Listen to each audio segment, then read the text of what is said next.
All right, Kimber, whenever you're ready. Okay.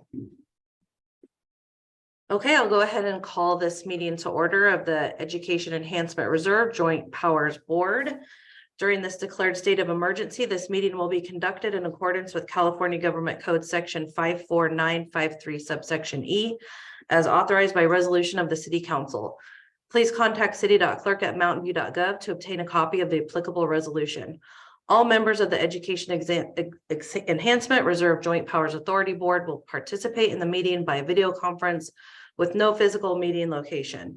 As noted on the meeting agenda, members of the public may provide oral public comments during the public comment period for an item by joining the Zoom webinar at https://mountainview.gov/meeting or by phone by dialing 669-900-9128 and entering webinar ID 841-3288-0012. Any emails received by 3 o'clock today were forwarded to the board. Now I'll ask Assistant City Manager Audrey Ramberg to proceed with the roll call. Audrey? Certainly, Member Meyer. Here. Member Rudolph. Here. And Chair McCarthy. Here. Thank you. Okay, now we'll move to oral communications. This portion of the meeting is reserved for persons wishing to address the board on any matter not on the agenda. Speakers are allowed to speak on any topic for up to 2 minutes during this section. State law prohibits the board from acting on non-agendized items. Would any member of the public on the line like to provide comment on an item that is not on the agenda? If so, please click the raise hand button in Zoom or press *9 on your phone. Staff will display the timer on the screen if there are any public comments. I do not see any public comments, so we'll go ahead and move to approval of the minutes. The minutes for the December 16th, 2021 meeting have been delivered to board members and copies posted on the City Hall bulletin board. If there are no corrections or additions, a motion is in order to approve these minutes. Is there a motion? I move to approve the minutes. Thank you. Is there a second? Dr. Meyer? Second. Okay. All in favor? Aye. Okay. Minutes adopted. Thank you. All right, so we'll move to new business. The first item on the agenda is item 5.1, which is the current status of school district activities funded by the Education Enhancement Reserve. Board members Dr. Meyer and Dr. Rudolph will discuss activities in the Mountain View Los Altos Union High School District and Mountain View Wisman School District, respectively, funded by the Education Enhancement Reserve. And board members may ask questions following the presentation. So I will turn it over to Dr. Meyer first. All right. Thank you, Chair. The MVLA High School District receives $3.204545 million in revenue from this particular reserve, and the uses are as follows. It is currently used, 1.124 million is currently used to support our Freestyle Academy of Communications and Arts and Technology, which is a career pathway. It includes teacher salaries and benefits. It is also used to expand computer science and engineering class teacher salaries and benefits for a total of $1.241 million. And then our third bucket, if you will, goes to $838,255 is used to support technology equipment and other support services, meaning technology staff. We have this as an attachment within the packet with the details included, and also have our Associate Superintendent of Business, Mike Matheson, also as staff on hand if there are any further questions. Thank you, Dr. Meyer. I'll turn it over to you, Dr. Rudolph, and then if we have any questions about it, we'll just do it after both presentations. Yep. So Mountain View Westman received a total of a little over $5 million in base and bonus funds and spent a total of 3.6. The funding received contributed to living classroom, science camp, technology services, Chromebook software licensing, as well as administration of the actual funds. A large portion of the funds received continue to fund a one-to-one environment by providing replacement Chromebooks and software that are used across the district. Salary benefits for technology staff are supported by the Shoreline funds. Living Classroom provides hands-on science lessons to TK through 5th grade students at the elementary level school in the district and helps to maintain native plant gardens on each campus. Funds are not utilized in the current year, are reserved for textbook adoptions in out years. As usual, we're grateful for the funding received from the Educational Enhancement Reserves. Without the funding, many of these programs offered to students would not be possible. Thank you, Dr. Rudolph. Does anyone have any questions about the activities? I just had one question for Dr. Rudolph. So there's about $1.5 million not spent. Are you just carrying those funds over, or what? What's going to be the use of those funds? I can jump in if it's helpful. Sure. So we've historically used we reserve a portion of them for our textbook adoptions. So we have math, which is coming up, that will be adopted. So we have to save several years because our textbook adoptions are $2 to $3 million each. Okay, thanks for that clarification, Dr. Westover. Are there any other questions? Okay, seeing none, we'll now move to public comment on this item. So members of the public may now comment on this item. So if anyone would like to comment, please raise your hand or press *9. Okay, I do not see any questions or public comment, so I'll go ahead and move to item 5.2. The funding schedule and amounts for fiscal year 2022-23. We'll now hear from Jesse Takahashi, the treasurer of the Shoreline Regional Park Community. He will present the funding schedule for both districts for fiscal year 22-23, and we will be able to ask questions following his presentation. Jesse? Great, thank you. So as you know, we have the JPA agreement, and in that agreement, section 3.4 addresses annual payments that are made to the districts based on change in the property tax revenues between years, subject to a minimum payment amount. So for the current year, the upcoming 23 payment, that increased by 6.82% this past year, and is really indicative of the ongoing strength in the real estate market that we've been seeing for quite some time. This resulted in the Mountain View School District receiving about $5.3 million, and the high school district receiving about $3.4 million, totaling about $8.7 million in payments for this upcoming year. And just looking ahead, we do expect that the growth will continue. Of course, we're only halfway through and anything can happen. However, we do just want to be aware that the recent economic conditions that we've been seeing, there has been a slowdown. There have been layoffs that could impact future assessed values. Principally, that comes through the appeals process, but historically that takes time to resolve, so that could be spread out over several years. And that one other last point I just want to make is that in the attachment number 2, there is an historical payments and the cumulative amount paid out since we've been doing this back in 2011 have been $76.7 million in total, and including payments going back to fiscal 5 and 6 before the actual current agreements are in place. Total of almost $82 million have been paid out from the shoreline community. So that concludes the presentation, and be happy to answer any questions. Thank you. Are there any questions for Mr. Takahashi?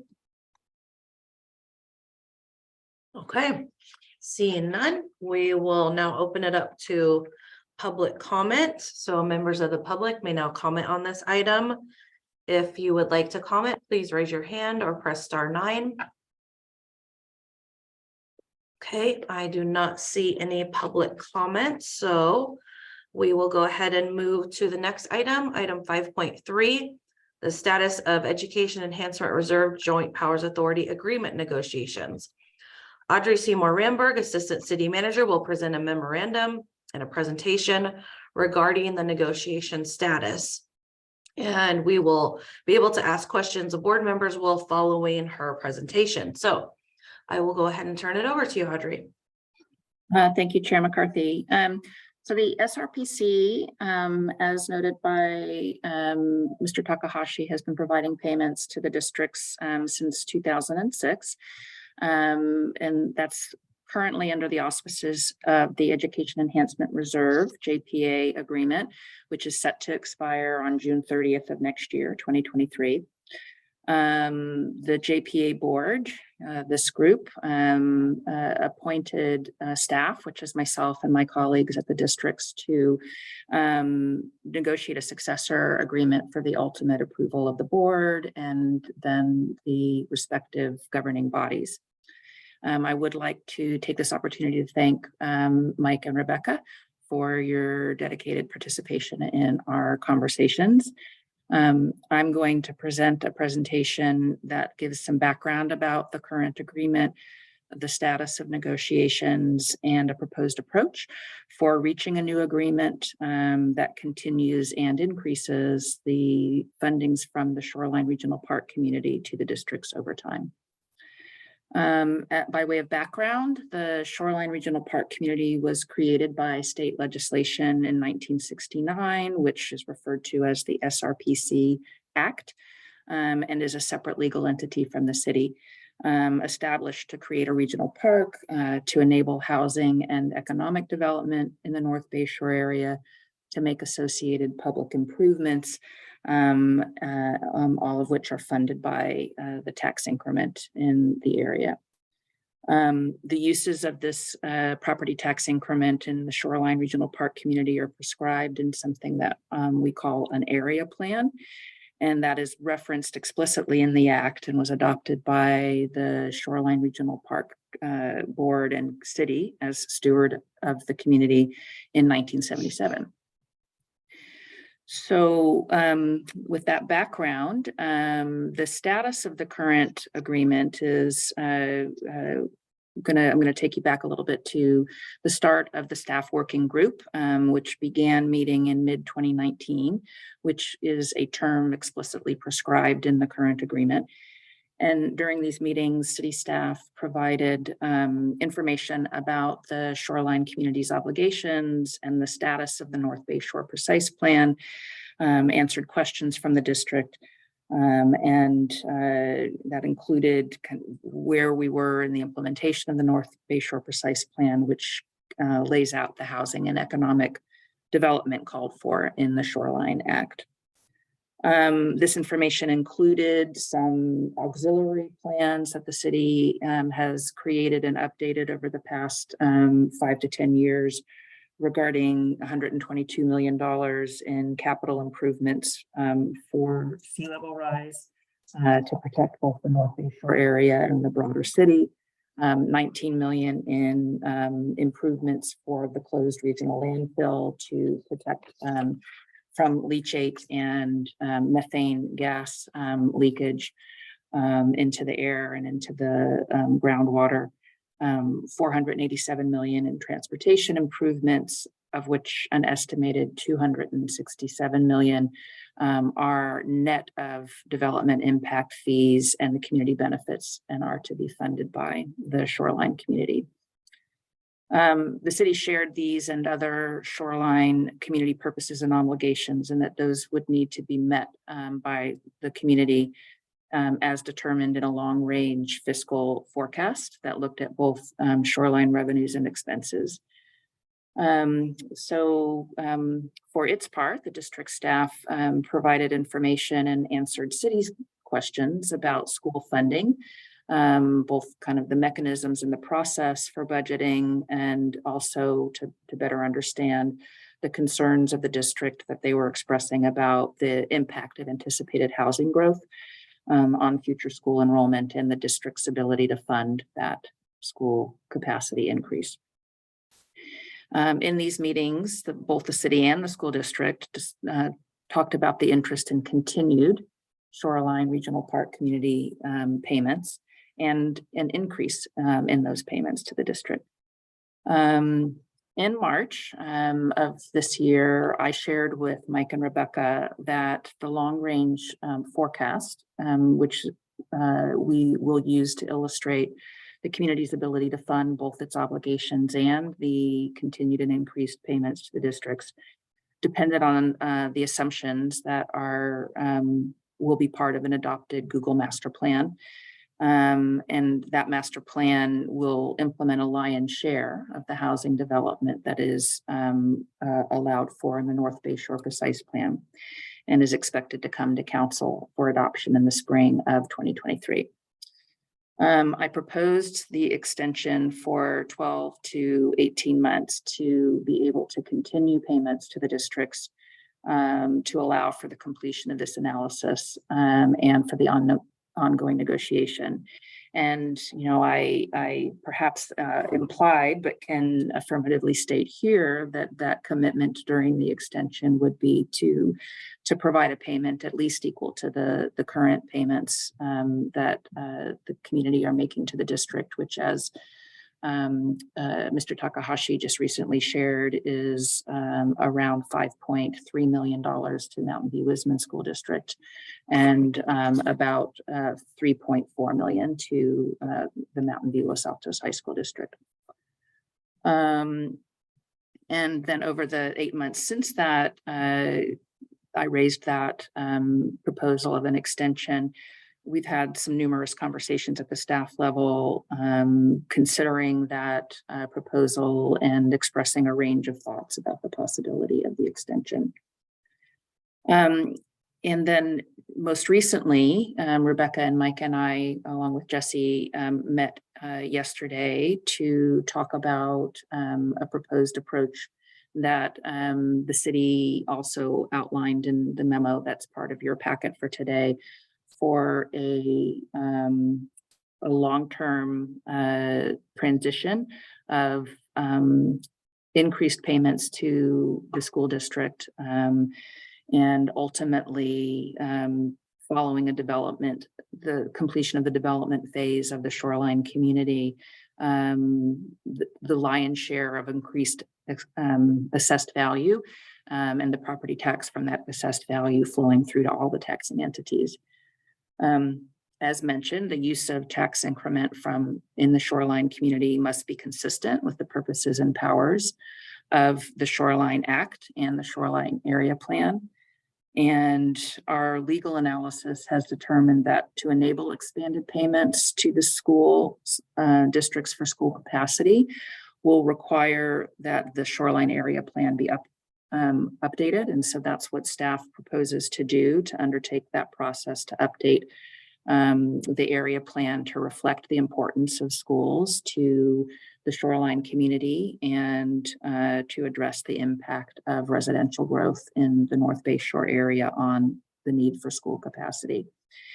As I mentioned, this update would reflect a transition from a development phase in which the housing development called for in the Shoreline Act and the other public improvements have not yet been completed and would need to be constructed over time. During that time frame also, the assessed value from the increased residential growth is expected to increase significantly. And all of that would take place over a roughly 20-year timeframe, which is the time that it would be needed to get to a more steady state for the shoreline community, at which point the scope of its obligations would be significantly reduced to focus on regional benefits that would continue and would exceed the scope of city general fund obligations and capacity. So at this time, the remainder of the vast majority, or at that time, that remainder and vast majority of the shoreline regional park community tax increment would be paid to the districts and the other taxing entities. We continue to believe at the city staff level that a 12 to 18-month extension is needed to have the time necessary to complete the legal and fiscal analysis that will inform the negotiations to have the city conduct the work to update the shoreline area plan to enable a broader use of the tax increment for school capacity, and to engage in an interest-based discussion across the three entities, resulting in a proposed successor agreement that meets the needs of all three agencies and can be adopted by your board and our respected city council and boards of trustees. So that concludes my presentation of update, and I'll turn it back to the board for comments and questions. Thank you very much, Audrey. So I will open it up to questions. Dr. Rudolph? Quick question. So in 2005, the county and the city, or the Shoreline Regional Park, reached an agreement that in 2010, 2011, that the county would receive full funding. So I'm curious as to whether or not the act was amended to reflect the county's agreement for it to receive its full 20% share from the tax increment. And also, why is the county considered different than the school districts? Thank you for that question. The agreement with the school district, or with the county rather, related to a complex set of transactions with regard to some legal obligations of the county, and I wasn't privy to that negotiation, and I don't have the terms of those agreements fluidly enough to respond to how that has a distinct purpose, but it is established as an obligation through that agreement in a similar way to that the EER-JPA is established as a legal obligation between the shoreline community and the districts in the county. Right, but the county does receive its full share of tax increment according to. I've received analysis from Mr. Takahashi. I don't want to put you on the spot, Jesse, that does a comparison to what the district or what the county would receive if it were having its full tax rate allocation, and what it receives through the agreement with the community. And I do not believe that it is the full tax allocation. Okay, so my second question is that the guarantee base is $2.8 million. The PAIR project is supposed to, it's almost finished, which is 635 units. Our projections have it, which is very conservative, that eventually it will produce 120 students. And as a result of our current, and this is just happens to be how the cookie crumbled here, at our current expenditure of $23,000, that almost equates to $2.8 million in tax revenue that will fund operational costs for students that are coming out of here, which in this case means that we now have, the city is requiring us to have an unfunded mandate to pay for students when we're not collecting the full tax increment. which is what the tax increment is meant for. It's actually not even meant to build schools. It's meant to cover the operational cost. So is that, or will any of that be taken into account as we move forward? Because technically, once these students start showing up, we need an additional $2.8 million, which otherwise what we're saying as a collective entity is that the taxpayers are subsidizing the cost of educating kids in an area where the tax revenue, both commercial and residential, isn't paying for it. And our numbers suggest that once the build out occurs, that our expenditures of $23,000 per year will drop to less than $15,000 per student per year, which could put us into a LCFF district as opposed to what we call a basic aid district or community funded district that relies solely on its tax revenue. Thank you for sharing that information. I appreciated that. Dr. Westover also shared some of that information and asked a related question when we met yesterday.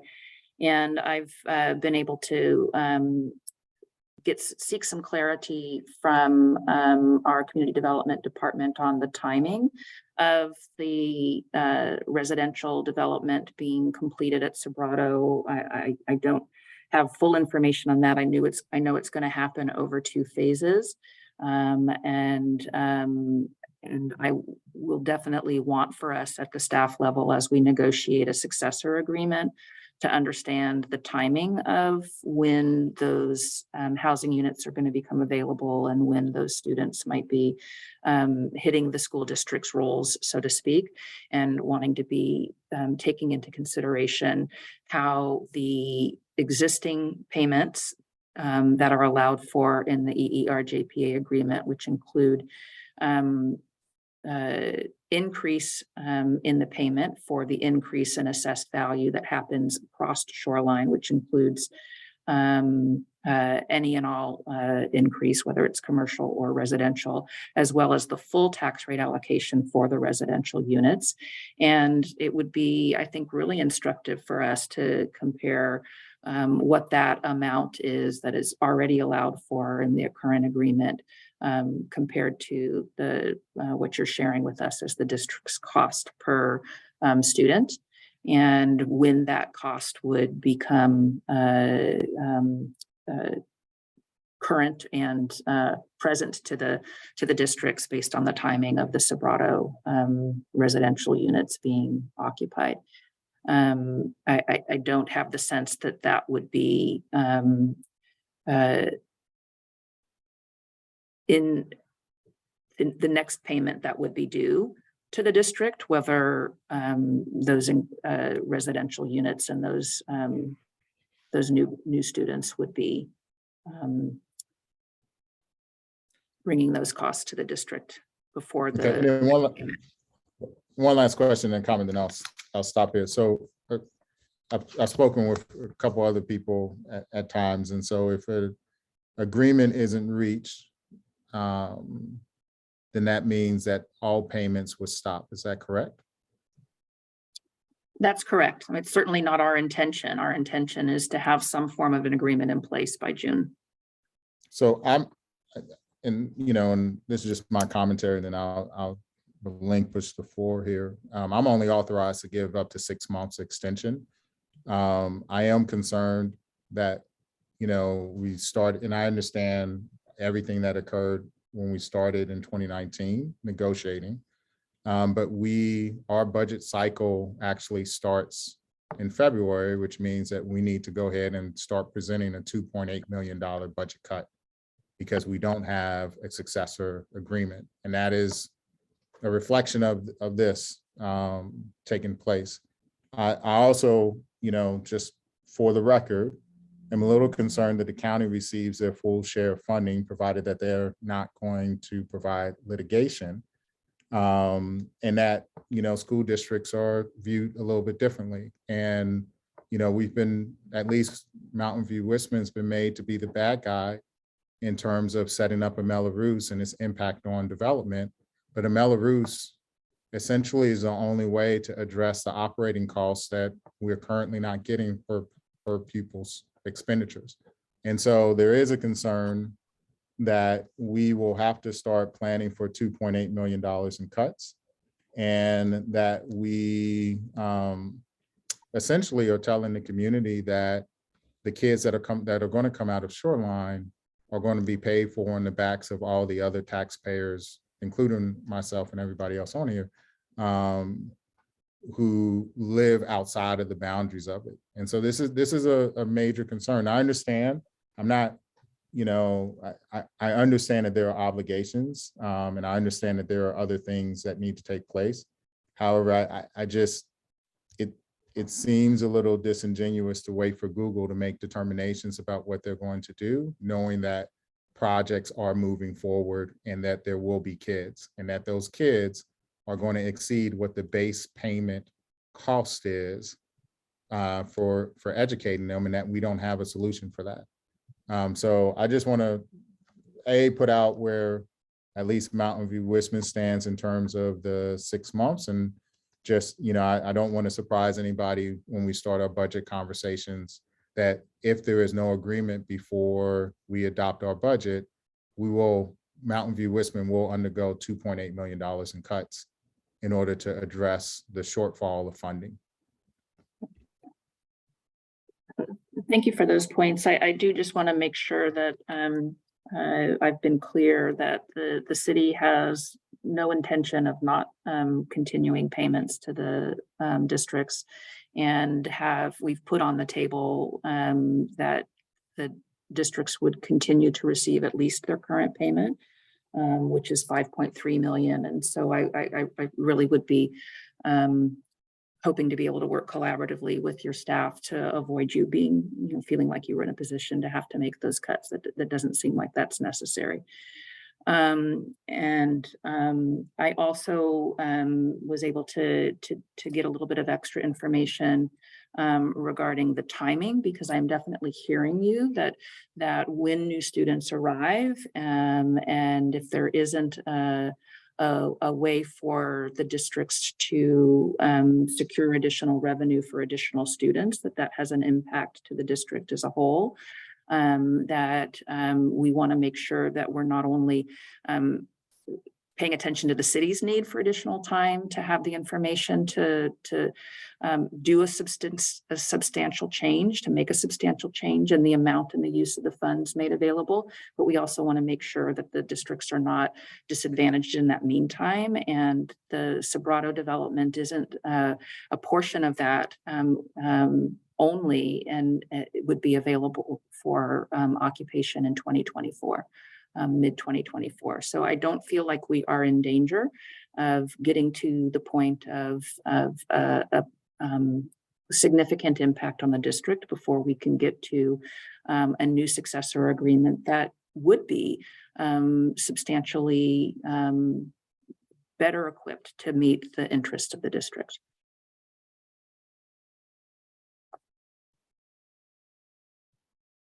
Thank you, Jesse. Did you have a clarification? Yes, I just wanted to go back to the point Dr. Rudolph was asking, or the question about the county's share and how much they're getting. So they are not receiving their full allocation. It is really closer to about 48% of what they would otherwise be getting.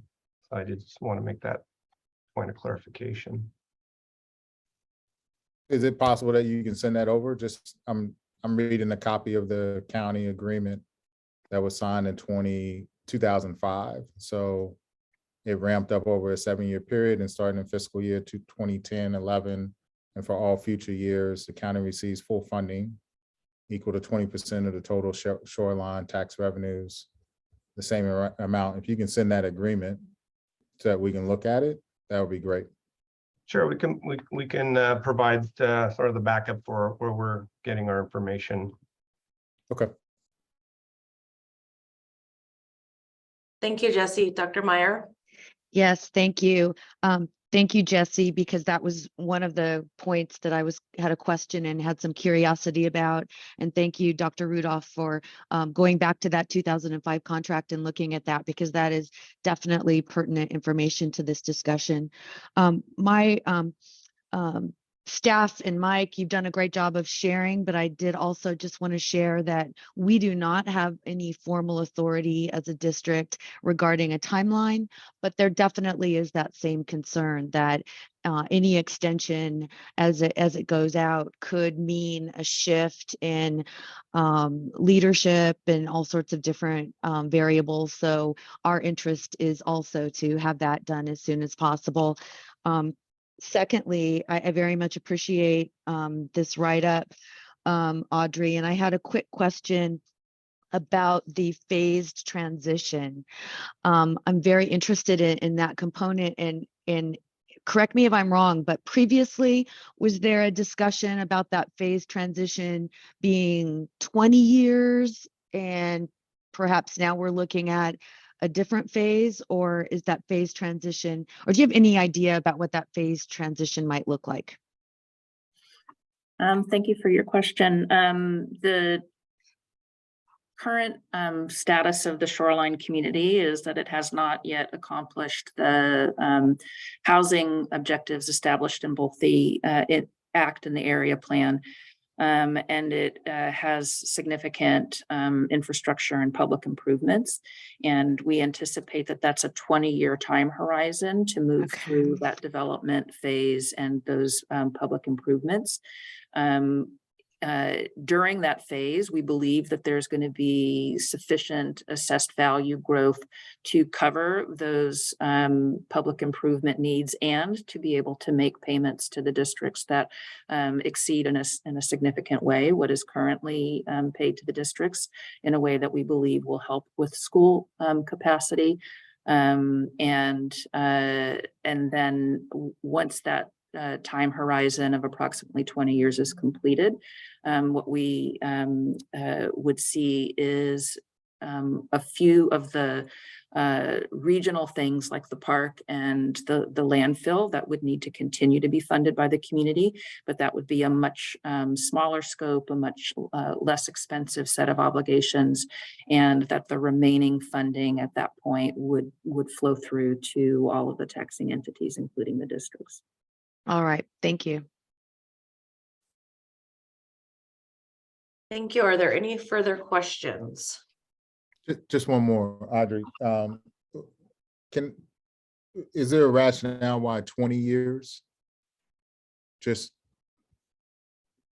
That's the time horizon of the North Bay Shore Precise Plan and the Google Master Plan, which is the largest of the developments that will achieve the housing objectives of the North Bay Shore Precise Plan and the Shoreline Act. And that's phased over that period of time, both the housing and the commercial development, which generate the assessed value. And can I ask how many times we would possibly be renegotiating the enhancement reserve JPA within that 20 years? Is it every 5 years? That is a term to be negotiated, and Okay. depend on the interests of the three entities. It might be an interest to have it be a longer term, so that there is more certainty for your funding needs and less kind of time and effort around the negotiation process. And so we would, I've had questions, and we've talked at the staff level about what the different phases might be, and that's part of why having a 20-year forecast that tries to peg itself to the timing of the developments and the revenue that would be generated, and also the timing of the improvements and the costs that would be deducted out, so that we would have a sense of how to modulate the payment to the districts within that context. Thank you. Great. Any further questions? Okay, I'll now turn it over to public comment before we go into any discussion. So members of the public may now comment on the item. I see one hand. Laura Blakely, you'll have 3 minutes. And Audrey, I think you were gonna show the timer. I'll just chime in. Okay. with the 3 minutes. Okay. Thank you. As one of the original Shoreline 6 who advocated to have material SRPC funds shared back with the schools over 13 years ago, I found it very rewarding to see the millions of dollars get redirected back to the schools and to see how our schools have benefited. The 2010 deal was intended as an interim deal to give the city time to evaluate how much of the Shoreline funds it needed to carry out its obligations. Those studies showed that sea level rise is inherently and continues to be a regional problem requiring regional solutions and potentially state or federal funding. Mountain View alone can never solve the problem of sea level rise. And developer fees should cover transportation and infrastructure improvements, as they should now. Armed with information from those studies from the 2010 time, the parties negotiated the current 10-year deal that expires in June. The city now expects to finalize a new North Bayshore development plan and negotiate a development agreement with Google before the fiscal year ends, and wants to delay successor JPA negotiations until after that happens. I urge you to do exactly the opposite and negotiate with the JPA parties first, and then press Google to foot the bill for more of the fancy infrastructure they'd like to see built, rather than diverting shoreline tax revenue funds that should be going to our schools. Google reported third quarter profits just for last quarter of $17.35 billion. Google can afford to contribute toward public improvements in infrastructure. What we did not know and would never have fathomed at the time the prior JPA deals were struck was that the projected student population of our schools, including students living in the new developments in North Bayshore, would increase by 50%. The tax dollars that the school districts should be receiving are fundamentally necessary, both to cover costs to educate 50% more students, as Dr. Rudolph suggested, and also to build new schools and add classrooms to our existing sites to serve these students. The districts desperately need all of the tax funds that they should be receiving. They need these funds now to start saving and building a reserve for needed improvements, not in 18 months after yet another election cycle and a whole new cast of elected officials. My understanding was that the county has been receiving its full share of tax revenues for the past 17 years. It is high time coming fiscal year for the SRPC to allocate to the school districts their full roughly 40% share of shoreline tax revenues that are so necessary to enable the school districts to serve the students who will live in the new developments. Please do the right thing and ask Google to contribute its share and let the schools have the money they deserve. Thank you. Thank you very much. The next public comment, Pat Showalter. Yes, I would just like to say that as a member of the city council, a personal member of the city council, I can say that the city is committed to negotiate in good faith with both school districts. We are committed to coming up with a solution that meets the needs of our infrastructure and the school districts. It's a joint problem. Sea level rise is a real problem for all of us.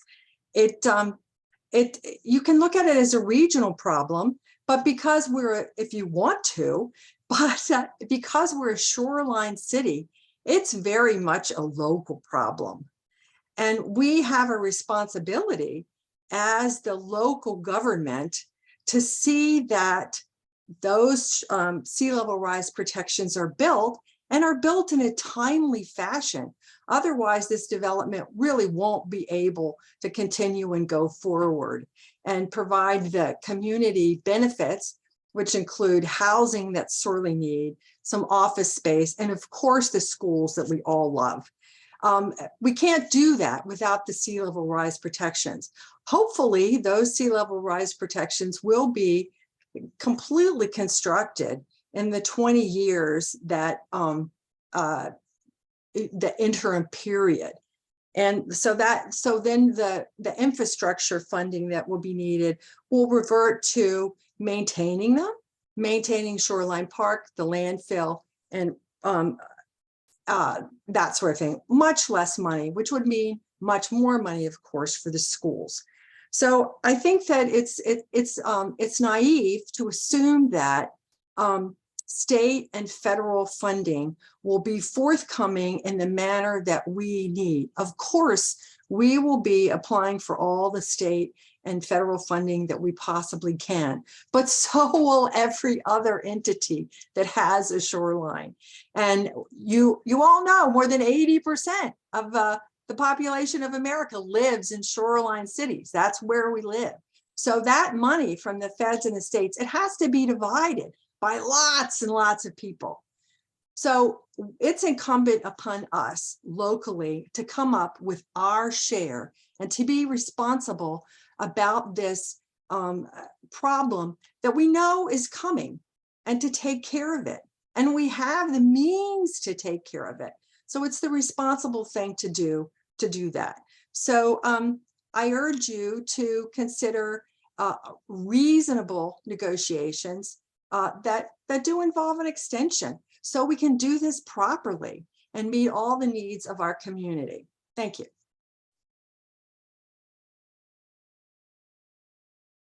Thank you, council member. Are there any other members of the public wanting to speak? Okay, seeing none, I'll bring this back to the board for any further discussions on this item. Is there any further discussion?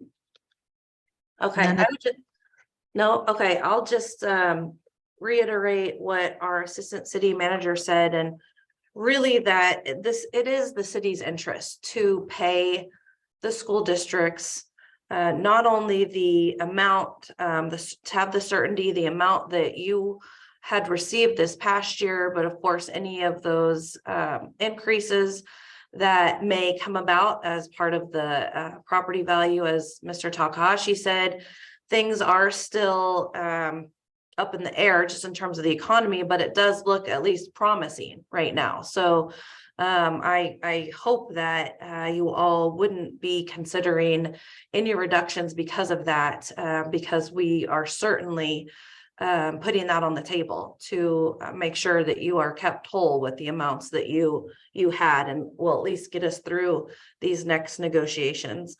And I also would just say that we think that this phase approach is a way that continues to meet not only the needs of the shoreline community, which, you know, we've all talked about many times, all the obligations that the city has to not only the shoreline community, but to the Mountain View community and the region that enjoys everything that's out at shoreline, not to mention the former landfill, and of course sea level rises, as we've discussed. So we do believe that this phase approach is a thoughtful and careful way to achieve what both the school districts and the city need.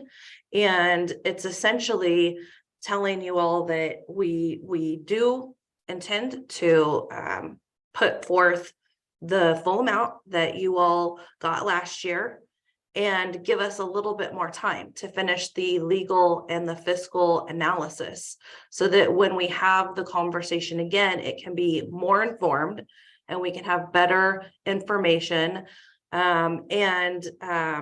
We'll certainly provide any information about the county share, but they are not receiving that full amount either. So this again would also be part of this phasing. So I don't know if you all want to dive into that further now, but we certainly want to continue discussing this and just make it really clear that it is the city's intention to be very collaborative and to recognize the importance of schools. It's also why we intend on revising the act, as Audrey stated, so that schools are included and are recognized, because they weren't when this was originally contemplated all those decades ago. So I just wanted to kind of reiterate that and make sure that I am just supporting what you all have already heard. So those were my comments. Is there any other comments or discussion to this? So I have a process question, because I'm a little confused about what comes next. So agreement ends in 2023. We normally meet once a year, Mhm. and whatever agreement would take place means that it would have to, I'm assuming, even though city council approves how the funding goes, would have to be approved by each governing body. So I guess I'm unclear about what comes next, because if the agreement ends in 2023 and we don't have a meeting until November, that means that essentially it comes to an end. We can certainly schedule board meetings at any interval as needed to approve successor agreements or terms in order to continue the current payment. Right. I guess I'm trying to figure out, like, what's the cadence, what's the process, or are we meeting again? Say here's how and frequent the negotiations are going to go. As it stands, right? I mean, I get and I appreciate the sentiment that, you want to find a way to deal with this. The amendment of the act, I'm sure that's a large requirement too. So I completely understand, right? We all do the work, and we all know that, like, what seems like a elegant and simple solution oftentimes becomes something a lot more massive than what we've ever envisioned and requires a lot more work. So I completely understand that. I guess what I don't understand is how we're going, regardless of what Nellie's authorized and what I'm authorized to do, at the end of the day, we have 7 months to come up with some solution, right? And I don't know, like, how frequently our negotiations going to pick up at a faster pace. Is it the goal is before June? Because that's essentially what we'd have to do. We have to come back. So, and you're waiting to do a fiscal analysis and everything else, and you're waiting for Google. It just seems like we're unfortunately up against a time crunch, unless we just say, like, oh, which I can't do, but if I was to say, oh, well, we'll just go with the 12 to 18 months. So I guess I'm just trying to figure out what comes next, so that, yes, I have a board member on the line, and you have 2 council members, right? And there's a outgoing board member from MVLA. But I have to go back and tell them, here's what's going to happen next.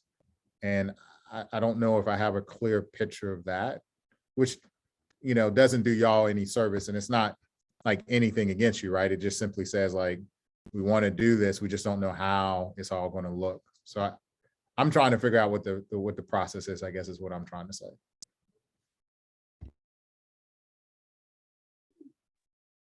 Chair McCarthy, would you like me to respond? Sure. What I would hope for is that Mike and Rebecca and I would continue to meet as frequently as necessary to take in the interests and input that have been expressed at this meeting, which, at which we're not terribly close together yet. To try to develop some recommendations for an approach that provides terms for either an extension that are acceptable to all 3 parties, a shorter term agreement followed by a longer term agreement, or a full extension that would be needed to get to the long-term agreement, right? What I'm hearing is that we all kind of want a new agreement that's talking about the things that we think really matter, which is how to support school capacity in the shoreline community, to recognize the impacts of the increased residential development there.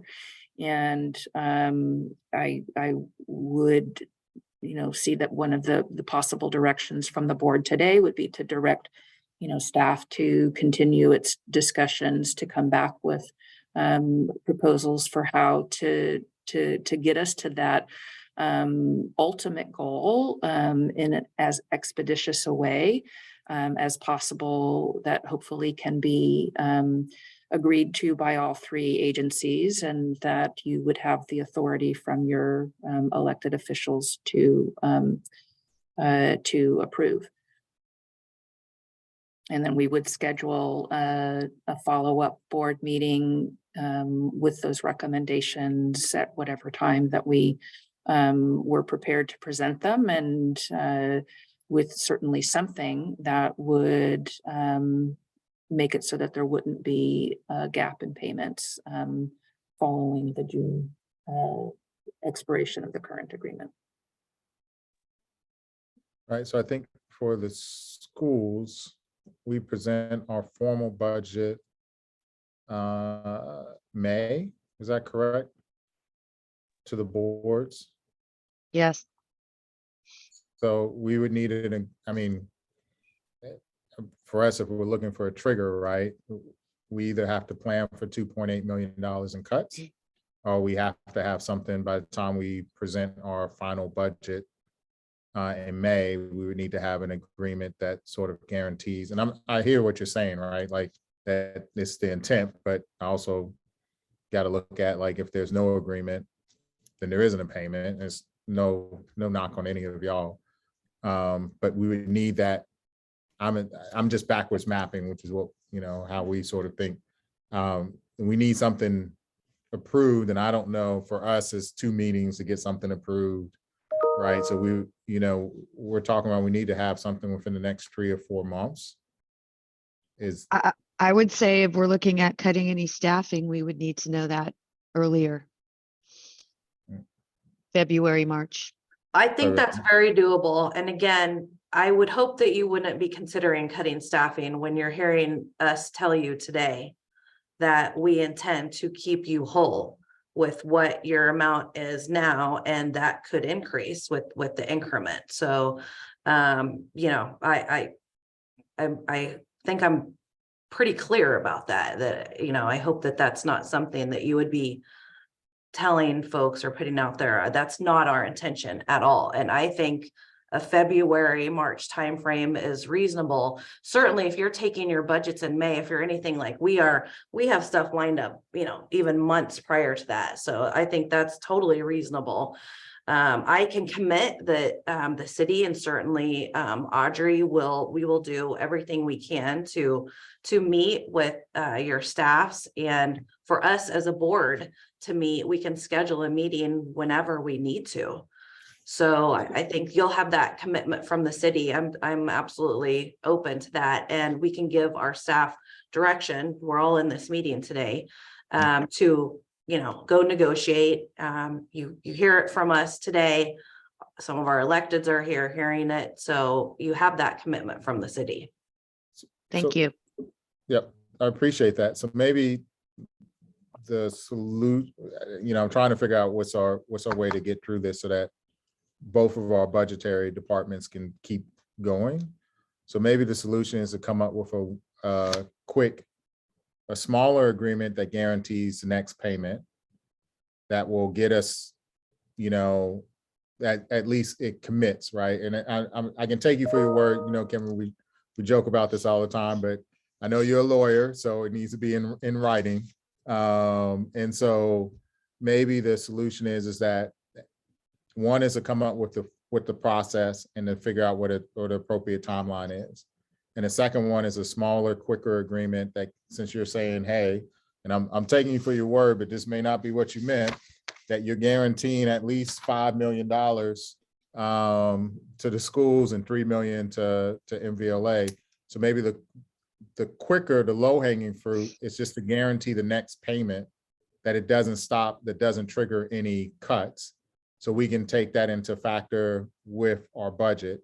Mm-hmm. And then between now and,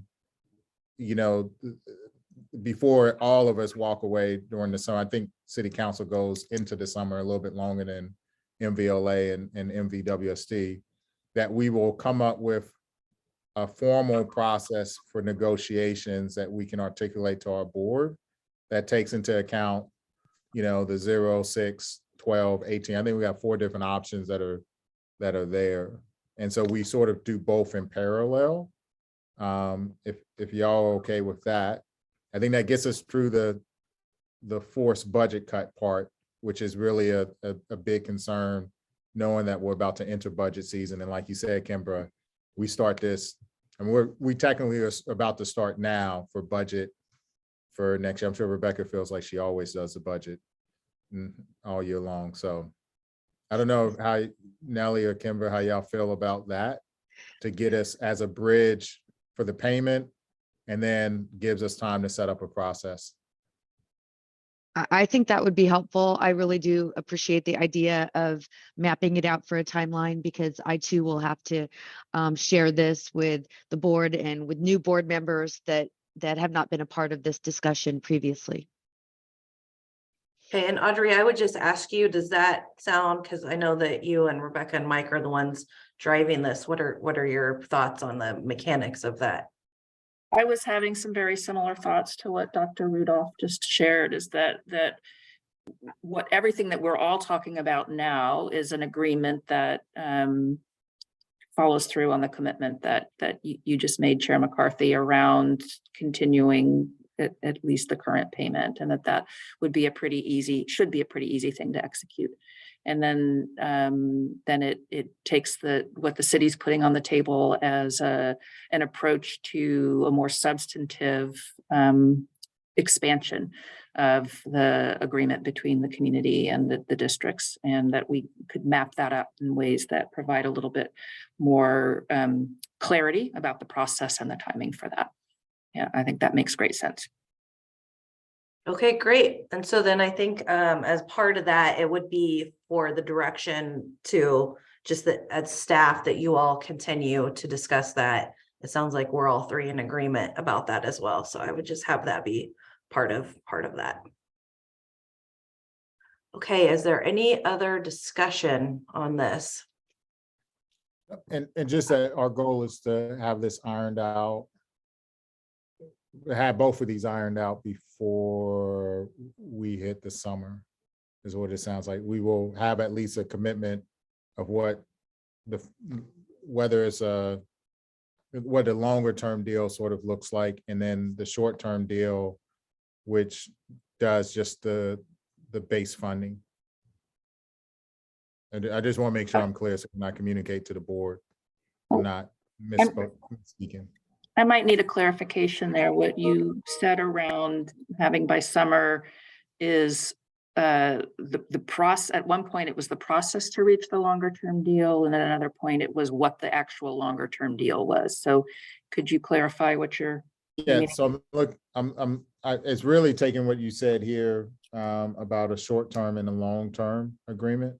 So the short term is, and I'm assuming, based off of what you're saying, that at minimum the payment we receive this year is what we would get next year, right? And so what the first part of this short-term agreement is, just we know that whether it's 6 months or 12 months, that's going to take us into a couple fiscal cycles, or at least one fiscal cycle.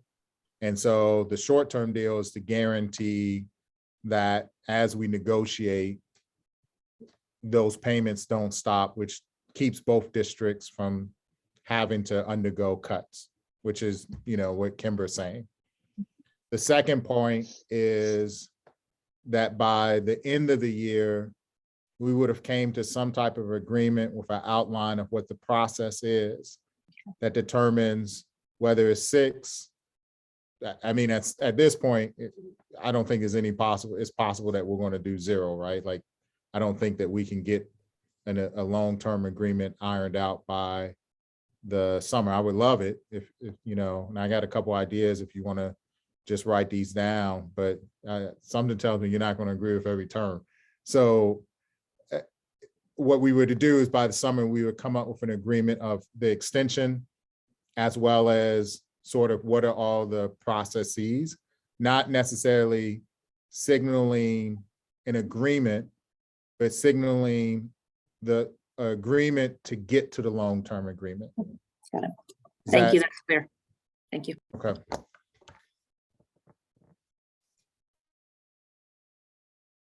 And I am fine with that. Yeah, I think that would be our understanding. Are you on board with that too, Dr. Meyer? Yes, that would be helpful. Yes. Okay. Okay, great. So I think we're all on the same page then with the next steps. And as mentioned, we could schedule a meeting whenever we need to. So we'll just be flexible on whenever our board needs to meet, and certainly just we'll keep each other informed, you know, timing wise, but I think it's all of our interest to do this as soon as possible. So it's great. Is it possible, at least for the shorter agreement, that maybe we just schedule a meeting in February before the real big budgetary cycle starts for all Sure. three of us? Yeah, I'm open to that. And actually the next part of our agenda is future meeting. So I think, yeah, that works. I'm not sure when your board meetings are for calendar year 23, but we have not yet adopted our city council meetings yet. So Tuesdays generally for me aren't the greatest, but how about we just say we'll meet in February, and then we'll let our assistants kind of figure out, or our staff figure out the timing of when that date might be. Does that work? That would work for us. Okay, That so let's, works for me.